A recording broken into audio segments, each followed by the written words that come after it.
Mauro Guillen, welcome to Hidden Forces. Oh, thank you, Demetri, so much for inviting me. It's great having you on, Mauro. So I feel like I'm trying to remember when I first came across your previous book, 2030. Was it published during the pandemic?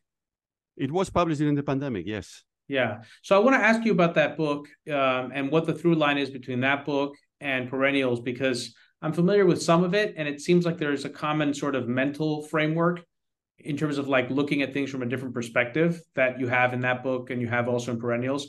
But before we get into that, just I'm curious to understand what you do, because it seems like your focus is on trying to extrapolate from current trends what the future is going to look like.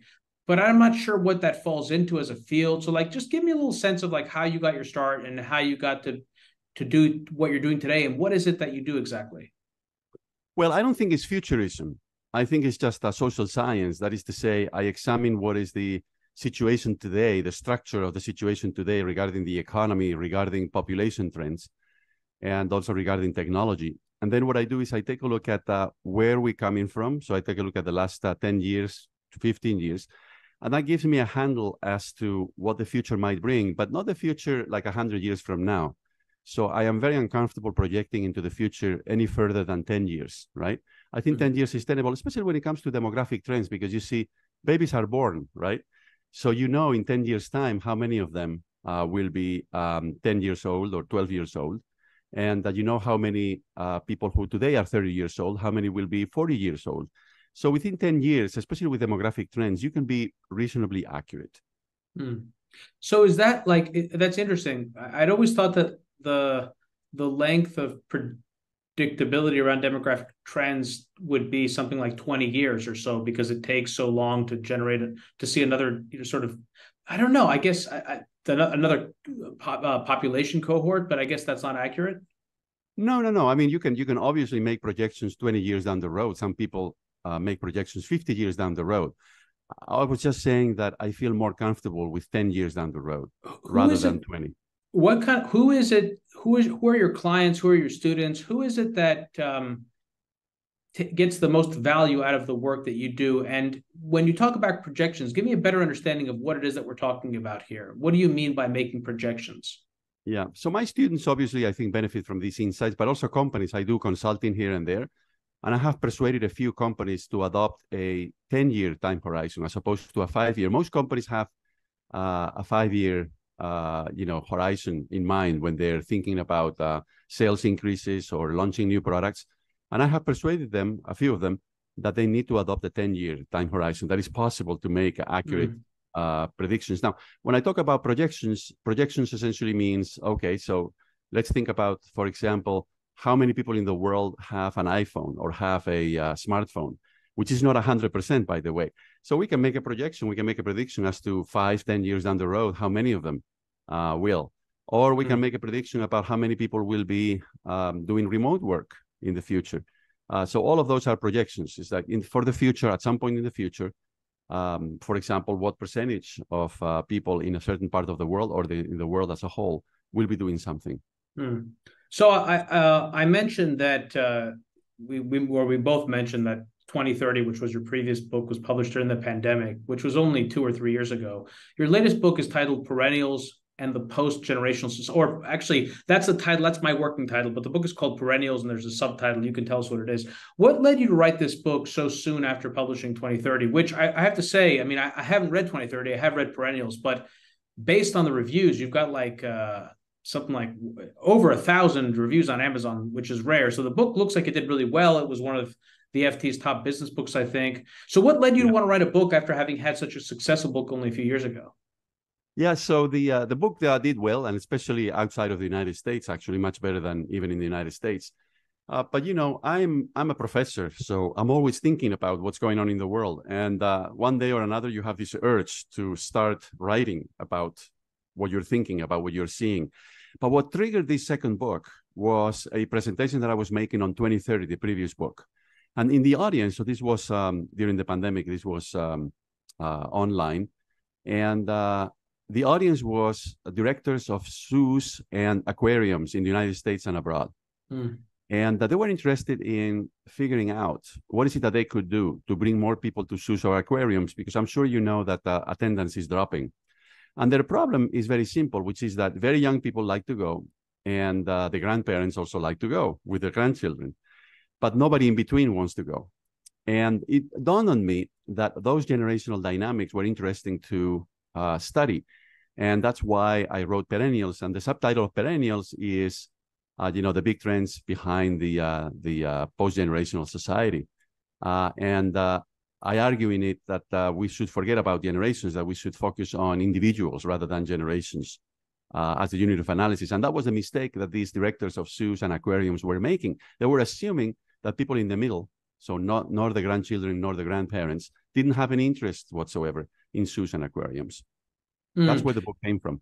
Well, I remember you actually wrote that in Perennials. And if I remember correctly, it was about reformulating the offering to the people in the middle so that it wasn't your traditional sort of going to the zoo that they were interested in, but there were things that the zoo could offer in terms of like educational experiences.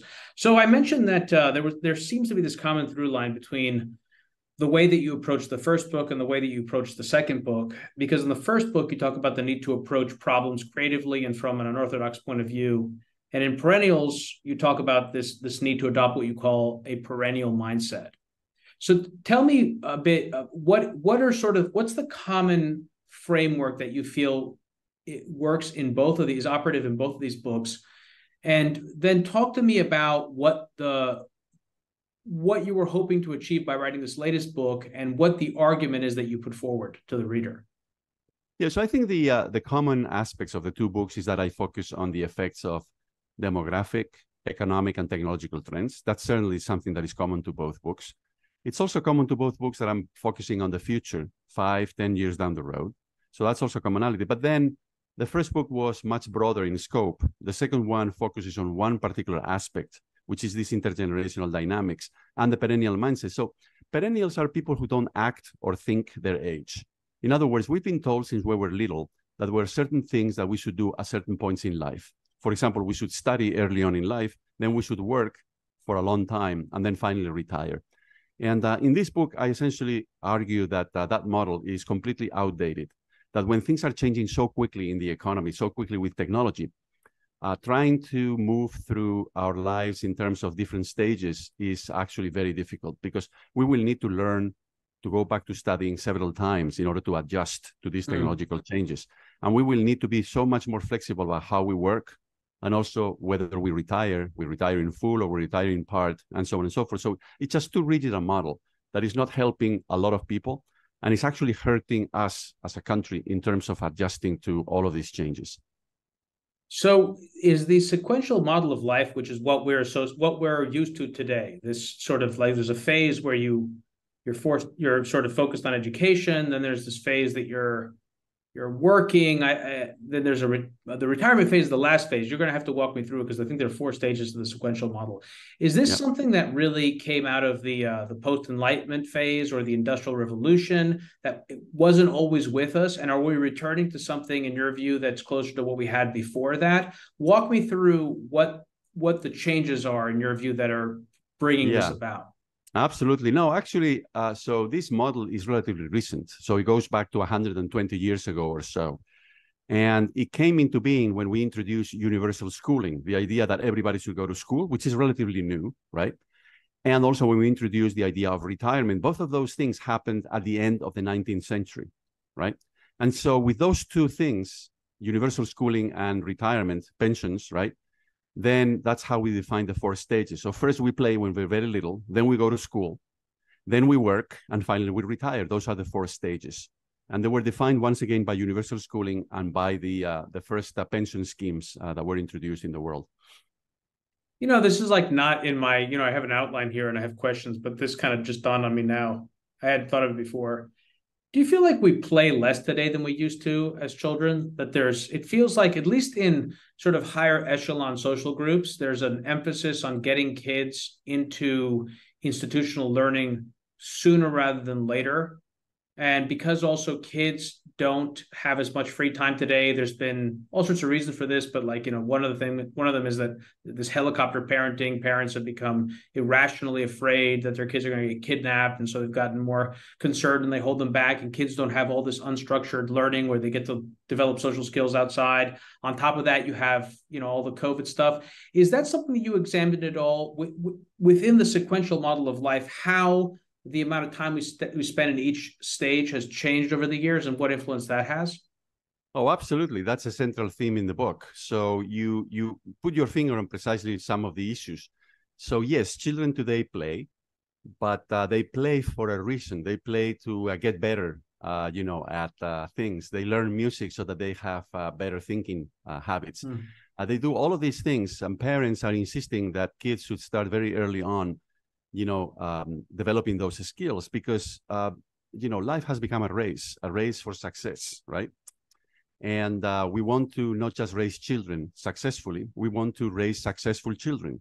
This is the problem that I think has become so big. And so we put so much pressure on children. It's an enormous pressure. And we make a fatal mistake, in my view, which is we tell children when they are relatively young, like age 14, 15, we tell them at school, we tell them at home, that they need to make up their minds as to what is it that they want to do for the rest of their lives. And that is now impossible because things change so much that if you make a decision when you're 14, maybe by the time you're 30, you realize, oh my goodness, that was a wrong decision because look, technology has changed. AI is, taking over this occupation. So that's why we need to break with the sequential model. We need to think that we have to be lifelong learners as opposed to just learners when we're young, and that we need to be very, very flexible. And by all means, to your point, we need to take the pressure off of children. That is very destructive. And as you know, some children actually have a very hard time psychologically. There's a lot of mental illness now among children because they feel all of this pressure that they need to be successful in life, as their parents were. And this is being, I think, extremely harmful to children, extremely harmful to all of us, to society, to the economy, to everything. So we need to change that. Yeah, I remember how stressful it was being a kid. I feel like, there's different types of stress. And when you get older, the most stressful period of my life was actually my 20s, to be fair, because like a lot of people, and especially today, I feel like, I speak to a lot of people who are in their 20s for various reasons, people that are friends, people that are colleagues.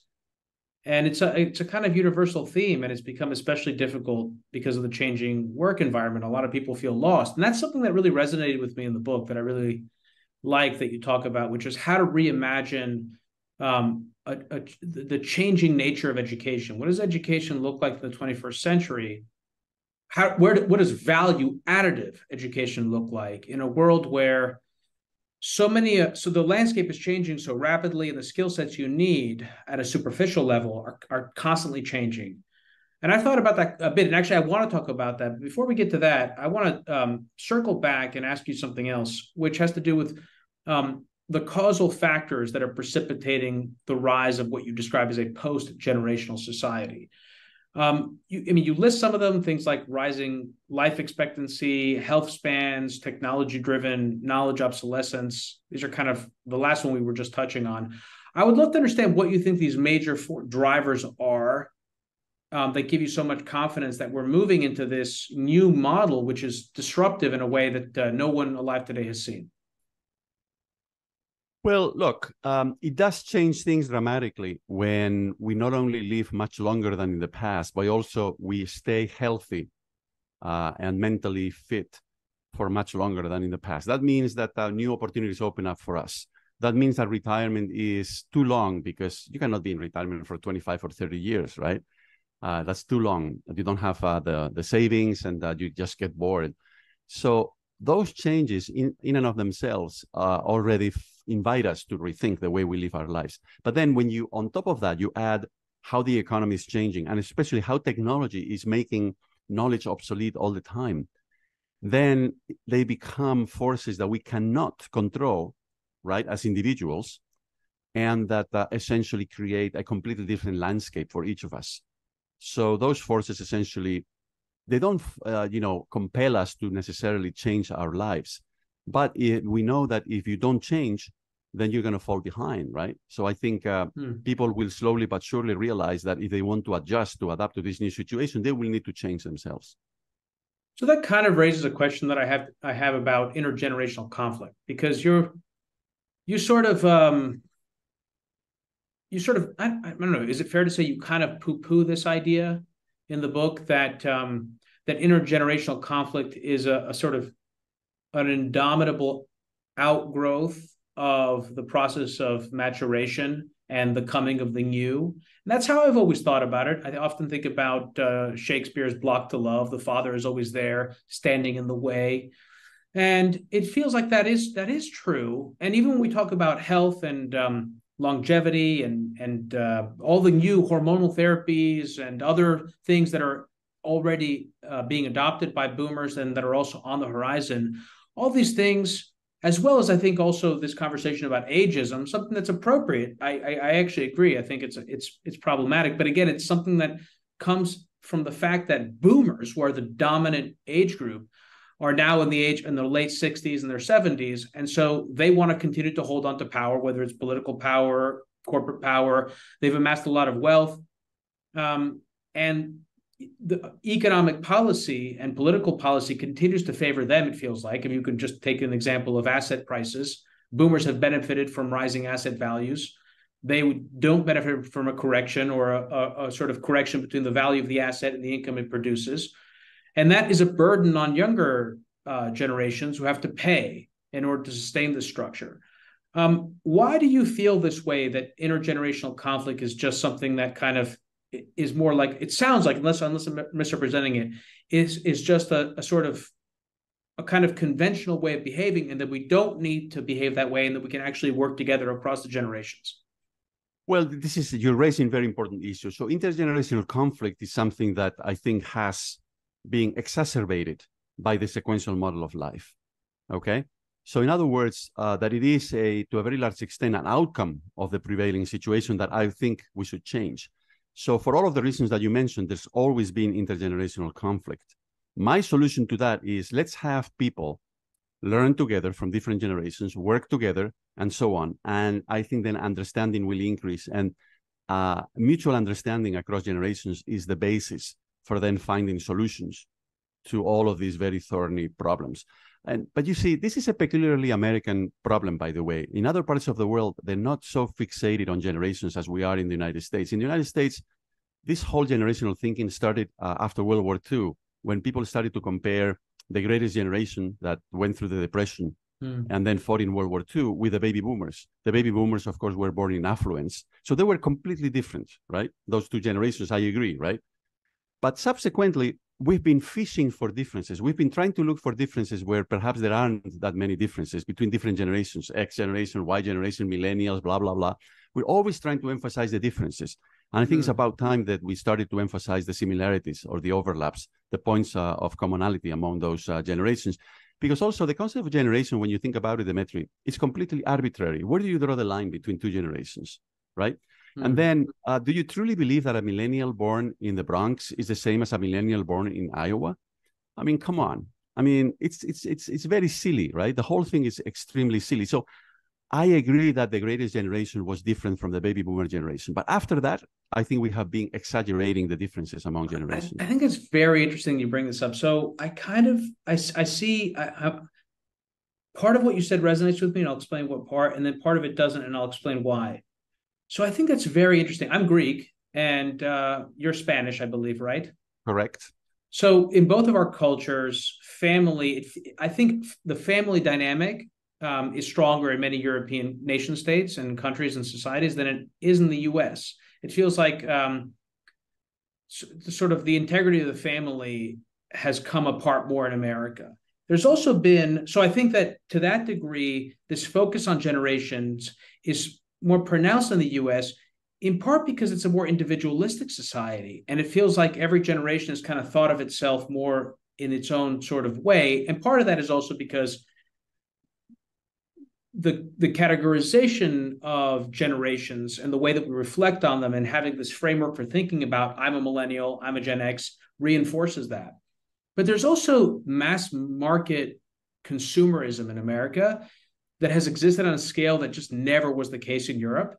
And so when a millennial is born in the Bronx and there's another one born in Iowa, if they're middle class, if they're really, really wealthy, I mean, that's a little different, although I would argue that the wealth discrepancies didn't begin to maybe influence culturally people until maybe the last 10 or 20 years.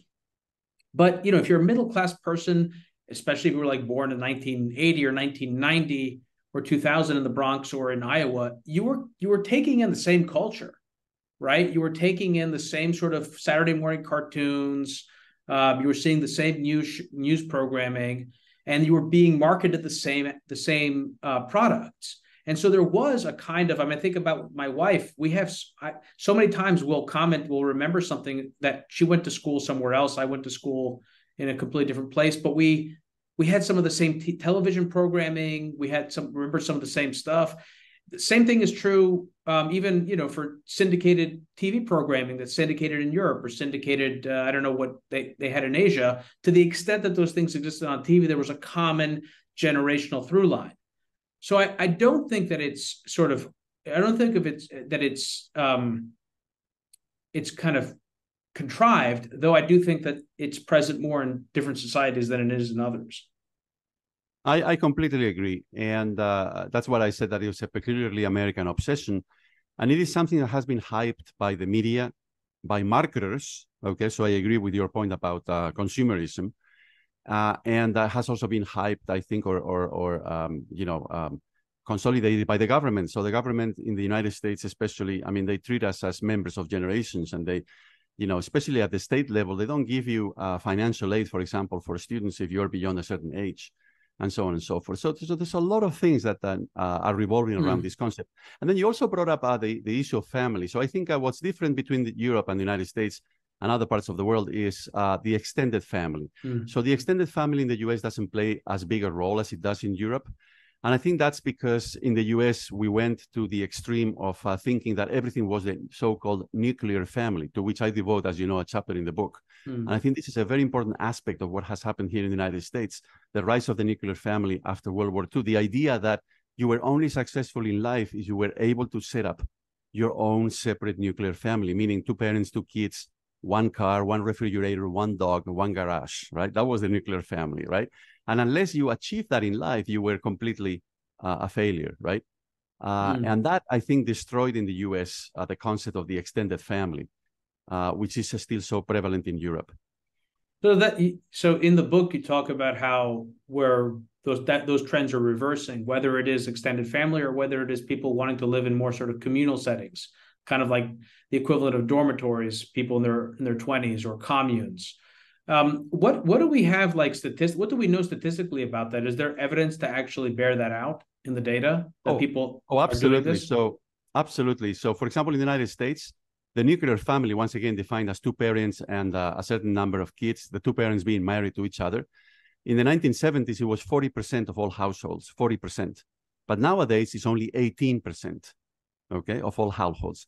So what has grown? What has grown is people living alone, especially young people living alone. The other thing that has grown is unmarried couples living together, okay? Then the other category that has grown is couples who are living together but have no children.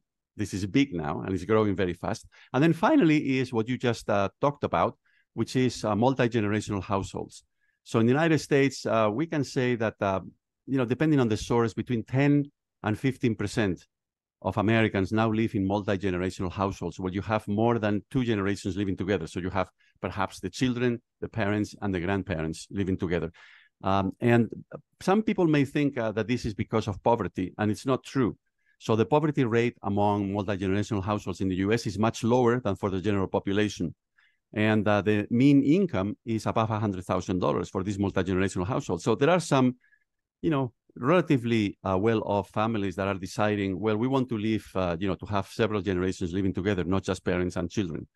And this is becoming so much more prevalent than it was in the United States. And not only about among immigrant communities, but just in the general population as well. So the changes are incredible. I mean, the last 20 years, the landscape of American families and households has completely changed. Yeah, I used to live and work in Italy also, and it was very common there. I don't know if it's gotten more common, but it was extremely common 20 Yeah, years ago. yeah.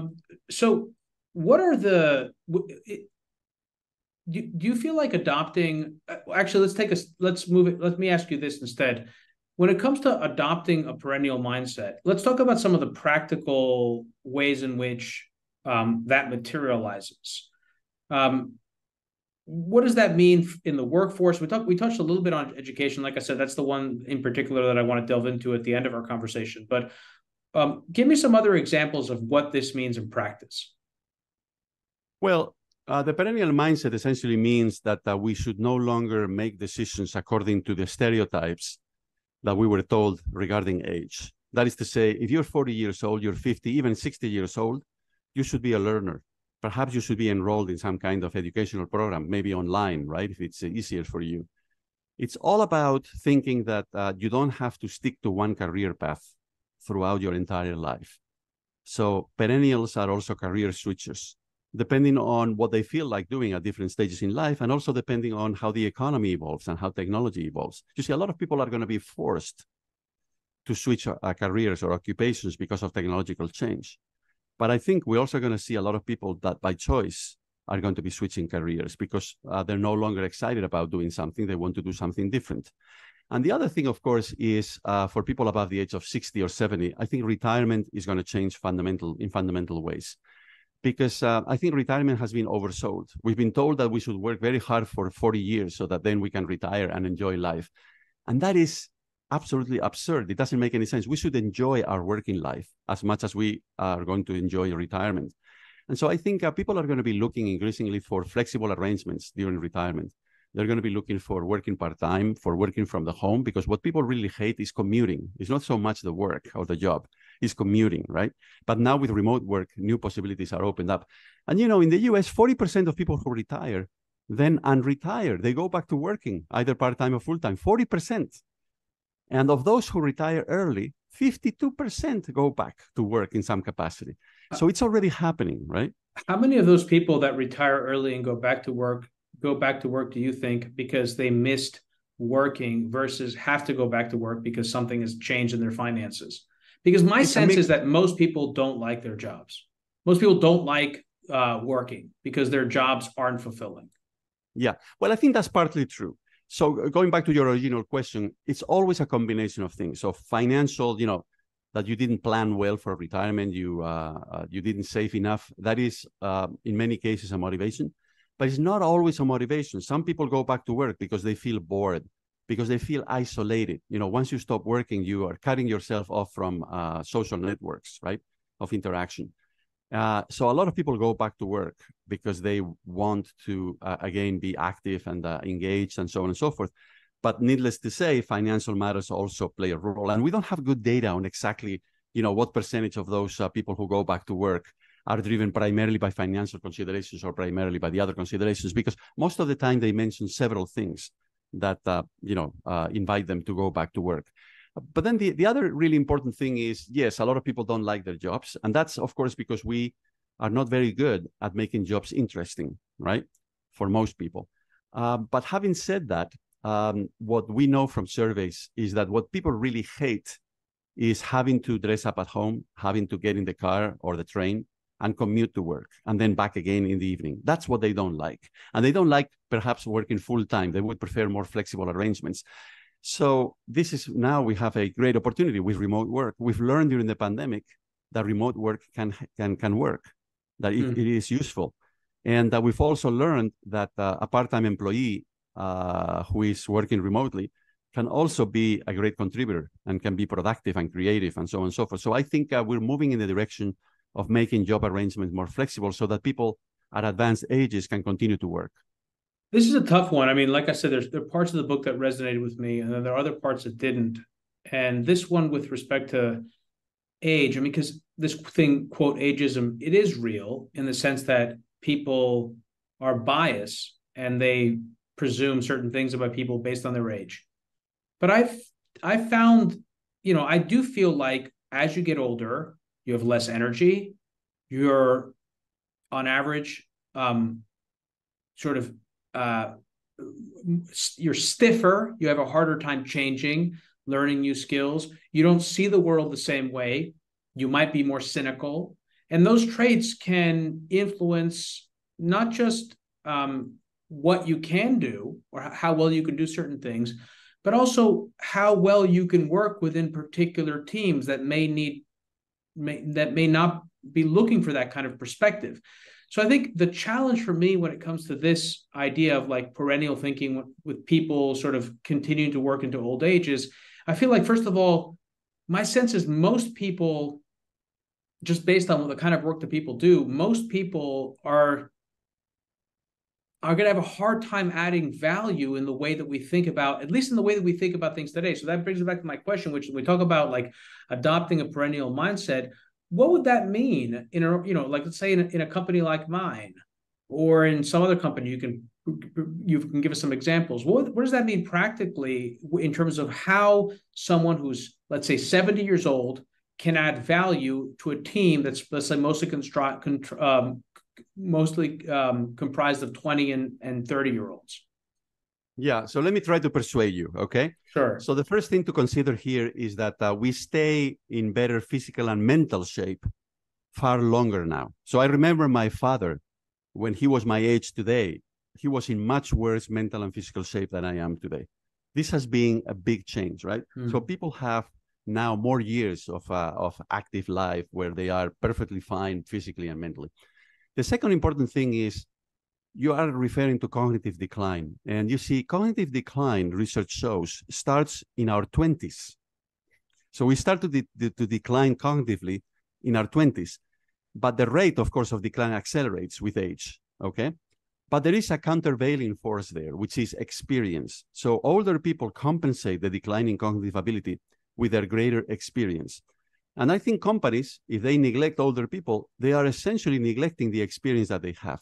So our productivity at work, our ability to work, is based on those two things, our cognitive ability, but also our experience, right? And the two things move in a different direction.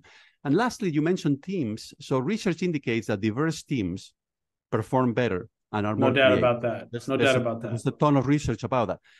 But normally the research has been about ethnicity or about gender or about educational background, but not about age. So there's little research about age, but that research seems to indicate that also age-diverse teams at work are more creative and are more productive. So I think we need to open up our minds, right? We've been thinking for too long that age is this thing that overdetermines everything, that we are kind of subject to the tyranny of age.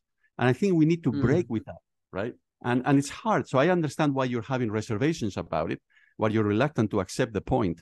But I think we need to move in the direction of not saying that an 80-year-old can do everything. I'm not arguing that. All I'm saying is that now we have many more years of being active because we remain in good mental and physical shape far longer. And that we need to push the limits. We should just, assume, like we have for so long, that once somebody turns 50 or 60, he's no longer or she's no longer good for anything, right? So that I think we need to start abandoning, right?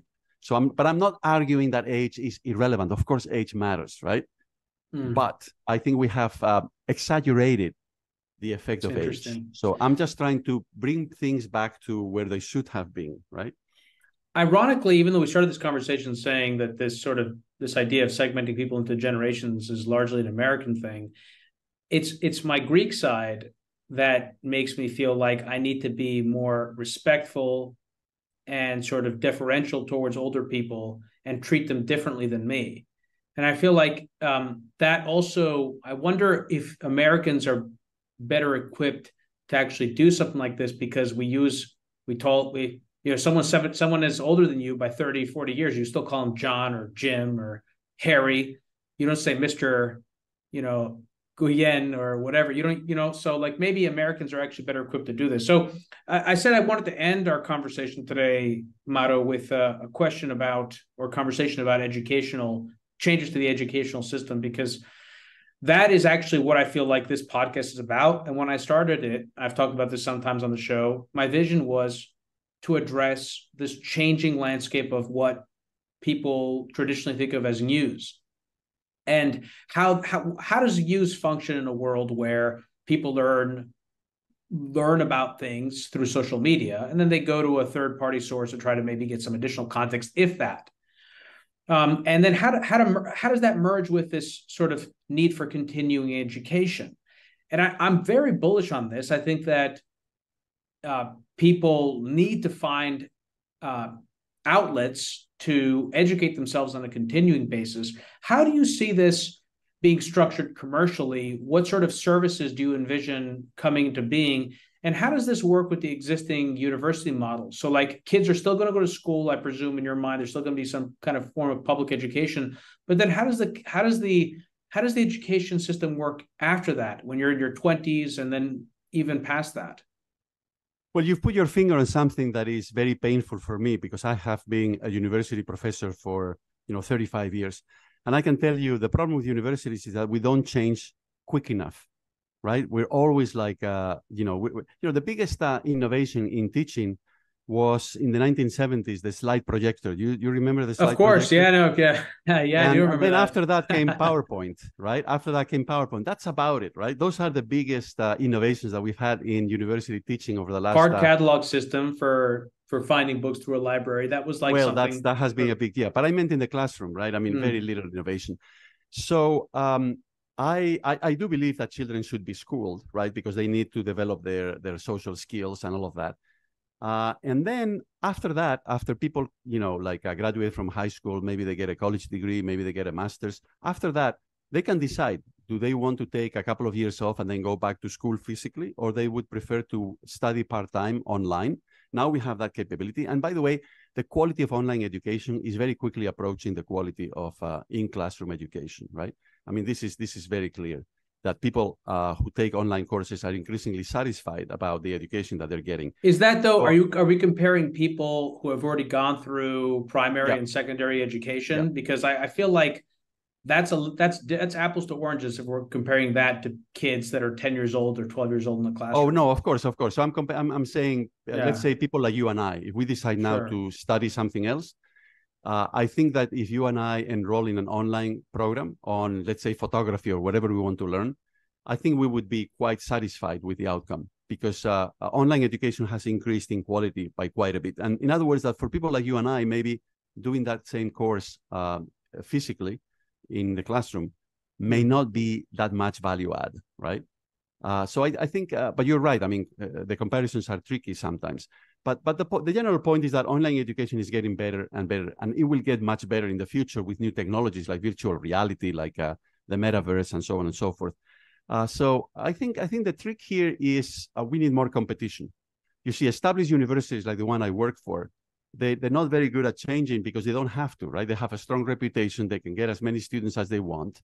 But we need more competition, and that's why I welcome that we have all of these entrepreneurs who are launching educational ventures, most of them online. I think that's going to introduce a little bit more dynamism in the educational sector, and we certainly need that for the future. The thing that's interesting is, like, when I think about like what continuing education looks like, I've tried taking some of these online courses. I mean, like, there's a popular online course called, it starts with a K or something. Anyway, when I used to use some of these for prep, or tried to, but I could never really focus on them. I didn't find them interesting. However, I do feel like, I'm like the prime example of someone that's continually educating myself. I'm an autodidact, and I have to be for this program. But it's kind of like a cornucopia of different sources. I listen to a number of podcasts. I shuffle between them. I listen to audiobooks, I read papers, I read articles. There are all sorts of ways in which I go about doing this. What seems interesting to me is, that's something that can continue to happen. It's kind of unstructured learning that people will be able to do as they have more access.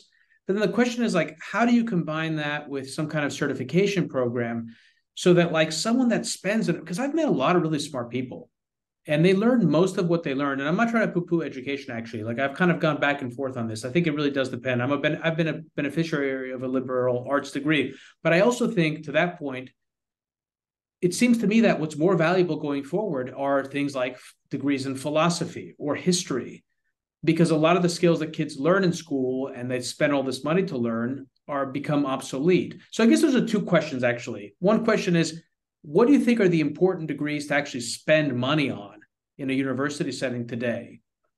And what aren't they used to be? And then two, when it comes to continuing education, given the fact that there are so many people out there that are really smart and really educated because of all the stuff they learned in their 20s and 30s, but which all the stuff they learned in their 20s and 30s, but which were not things for which they can get a kind of university credit, even though they knew way more than someone who got a master's degree, but kind of slept through the classes. Well, look, the problem with certification that you mentioned is really important. There's a lot of people like yourself who are very good at learning by themselves. Not everybody's that way, but there's a lot of people. And of course, the internet now offers so many opportunities for that. So I guess there will be at some point universities or even startups that will begin to certify your learning, for example, right? In exchange for a fee. So they will organize maybe tests or exams to try to accomplish that, right? So I think we need to just experiment more with all of these different modes. So we can learn by ourselves. We can learn together with other people.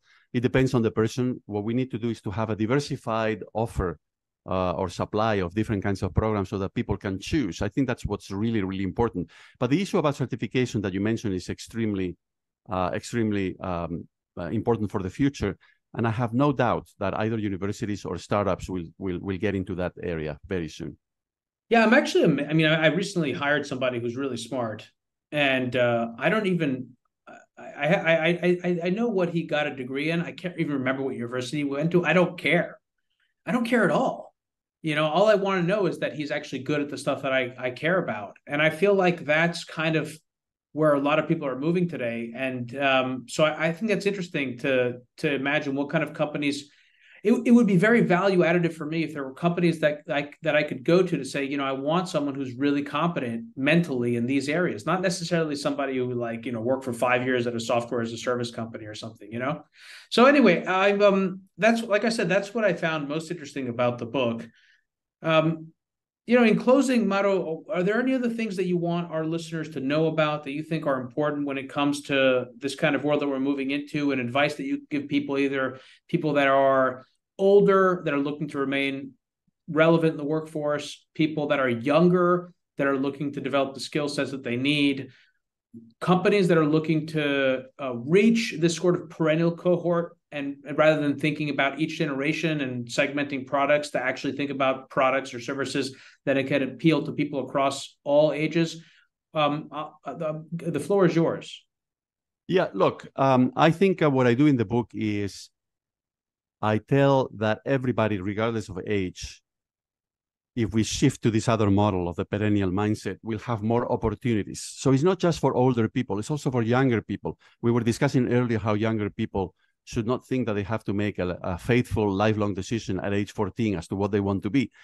Because necessarily, due to technological change and economic change, they will have to switch careers, or they will have to switch jobs, in fact, several times throughout their lifetimes, right? But for older people, I think a whole new universe opens up, because if we manage to change everybody's mindset about what age means, and people in their 60s or 70s are no longer seen as people who should be in retirement, but rather people who can still be useful to society and to the economy, then I think those people at that age, including myself very soon, they will feel much better about themselves, and they will feel that they still have things to consider. And remember, again, somebody my age, on average, can expect to live another 30 years. I'm 58 years old. I can expect to live another 30 or 35 years. That's another lifetime, right? We shouldn't be in retirement for that long, right?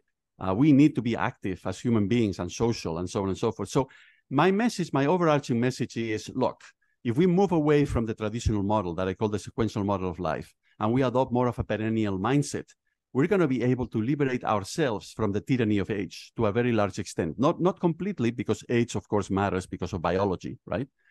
But I think we're going to be in a better world, which is going to be, opening up a lot of opportunities. And we haven't talked, by the way, Demetri, if I may, about something really important, which is that the sequential model of life was designed for men, not for women, right? And women want to have children as well as have a professional career.